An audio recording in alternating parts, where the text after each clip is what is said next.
بسم اللہ الرحمن الرحیم۔ السلام علیکم دوستو، آج ہم آپ کو رمضان المبارک کے 8ویں روزے کے وظائف بتائیں گے۔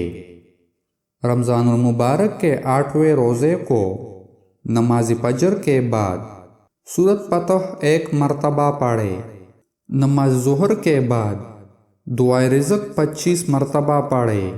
دعائے رزق یہ ہے: اللہم اجعل اوسع رزقک علی عند کبر سنی وانقطاع عمری۔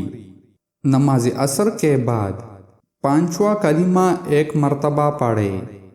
استغفر اللہ ربی من کل ذنب اذنبتہ عمدا او خطأ سرا او علانیۃ واتوب الیہ من الذنب الذی اعلم ومن الذنب الذی لا اعلم انک انت علام الغیوب وستار الغیوب وغفار الذنوب ولا حول ولا قوة الا باللہ العلی العظیم۔ نماز مغرب کے بعد دعائے رزق 25 مرتبہ پڑھے۔ لا الہ الا اللہ الملک الحق المبین محمد الرسول اللہ صادق الوعد الامین۔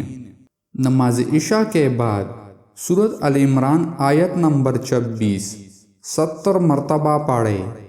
قل اللہم مالک الملک تؤتی الملک من تشاء وتنزع الملک ممن تشاء وتعز من تشاء وتذل من تشاء بیدک الخیر انک علی کل شیء قدیر۔